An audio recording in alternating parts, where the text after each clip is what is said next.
Hi, it's Max at Joker's Comedy Club with this week's headliner, Carl Lee Moore. Hi, Carl. How you doing, Max? Good.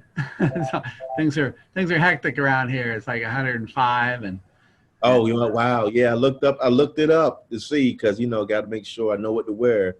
And I was pretty surprised, but then I realized, wait a minute, that's a desert area. yeah, and it's smoky. It looks like the apocalypse right now outside. Wow. Hot, and smoky. They could film a movie right now. Yeah, exactly. Headlining, and you've been doing comedy for how long? I started back in 1997. 97. Yeah, man. Where are you living now? I live in Southern Oregon. Southern Oregon. Yeah, my career started when I was in college out in Wisconsin. Oh, Yeah, good. so that's where I got my first, that first when I first decided I got to dip my foot in this. Yeah. Yeah, And some of the shows you've appeared with Ron White. Is that correct? yeah. And how is he? How is he to work around? Well, the thing is, was like, that was during that hype of blue collar. And Mhm. so I got a call, like, do you want to open for Ron White? And we were doing like 5 nights. It's one of them things like you don't really see him because he was such a big deal. So he was spending his time in his hotel room up until pulling up to come into the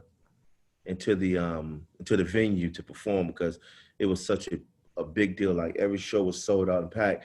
But I actually ran into him a few years later in Colorado, and because I was performing and he stopped in, so it was nice to be able to sit and talk with him because he just stopped in at the comedy club and just hung out at the bar, and I just was like, oh wow, man, it's crazy seeing you here. So, but that time with him, we didn't get to see him much because he was just really trying to probably stay fresh, stay focused, because he knew if he was going to walk into the comic club, people would lose their shit. So he probably wanted to stay in his hotel room and pull up right when walking inside to hit the stage. Yeah, we've had a few big name acts, and I was offer them they can stay here, they can stay in the behind the curtain in the cigar shop if they wanted to. So there is Yeah. a way they could completely avoid the crowd, come in the back door, set up a chair for them in the cigar shop. There's a curtain there, and then they come boom. Mhm. Exactly. So we do have that ability. Our my new club manager is Leif Skiving. Do you know Leif?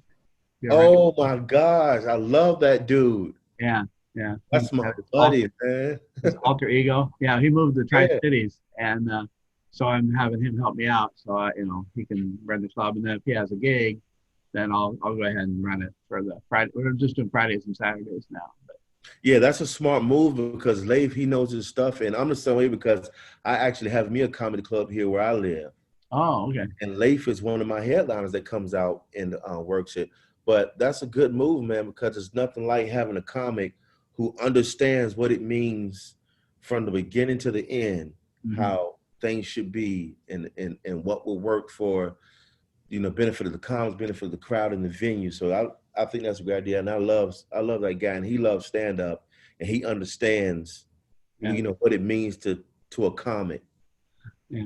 He has that alter ego, Kurt Sutton. Kurt That Sutton, but catch that I love waiting to see the response when people realize what's about to happen because it's like because when I run my show, I host it and I introduce him as Kurt, you know what I mean, like as a guest spot, got a little special guest.